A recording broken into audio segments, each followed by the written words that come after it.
রাজ্য রাজনীতিতে নতুন করে তোপ তৃণমূলের। শুভেন্দু অধিকারীকে নিশানা করে কড়া মন্তব্য করলেন তৃণমূল নেতা কুণাল ঘোষ। তার দাবি, যখন মমতা বন্দ্যোপাধ্যায় ক্ষতিগ্রস্ত মানুষ এবং আন্দোলনরত আশা কর্মীদের পাশে রয়েছেন, তখন শুভেন্দু অধিকারী অন্য রাজনৈতিক উদ্দেশ্যে নবান্নে যাচ্ছেন। আজ নবান্নে শুভেন্দু অধিকারী যাওয়া নিয়ে সরব তৃণমূল। কুণাল ঘোষের অভিযোগ যে মমতা বন্দ্যোপাধ্যায় যেখানে ক্ষতিগ্রস্তদের পাশে দাঁড়িয়েছেন এবং বাঁকুড়ায় আশা কর্মীদের আন্দোলনের বিষয়েও নজর দিচ্ছে, সেখানে শুভেন্দু অধিকারী সেটিং করতে নবান্নে যাচ্ছে। একই সঙ্গে এসআইআর ইস্যুতে কুণাল ঘোষের দাবি যে এই বিষয়টি বিধানসভাতেও উত্থাপন করা সম্ভব, নবান্নে যাবার কোনো প্রয়োজন নেই।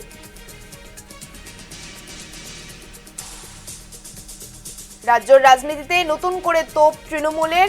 শুভেন্দু অধিকারীকে নিশানা করে কড়া মন্তব্য করলেন কুণাল ঘোষ। তার দাবি, শুভেন্দু অধিকারীর অন্য রাজনৈতিক উদ্দেশ্যে নবান্নে যাচ্ছে। আজ নবান্নে শুভেন্দু অধিকারীদের যাওয়া নিয়ে সরব তৃণমূল।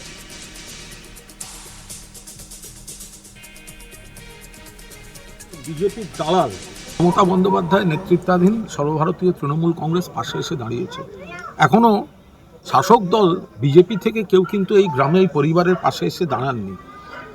তাদের নিয়ে যাওয়ার চেষ্টা হচ্ছে কোনো মন্ত্রীর সঙ্গে দেখা করতে, কিন্তু এখানে এসে দাঁড়াচ্ছে এবং এবং এবং যাদেরকে বিজেপি রাজ্য বিধানসভায় তথাকথিত বিরোধী স্বীকৃতি দিয়েছে, বিজেপির বি টিম, বিজেপির দালাল, তারা আজকে যখন মমতা বন্দ্যোপাধ্যায়ের নির্দেশে দোলা সেন, কুণাল ঘোষ বাঁকুড়া জেলায় মৃতার বাড়িতে আশাকর্মীদের পাশে এবার দুদিন পরে তারা আজকে শুভেন্দু অধিকারীর সঙ্গে দেখা করতে যাচ্ছেন নিজেদের ব্যক্তিগত সেটিং ইস্যুতে।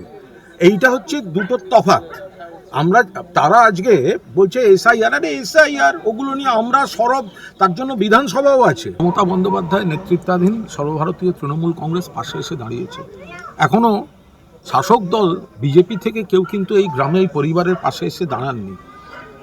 তাদের নিয়ে যাওয়ার চেষ্টা হচ্ছে কোনো মন্ত্রীর সঙ্গে দেখা করতে, কিন্তু এখানে এসে দাঁড়াচ্ছে এবং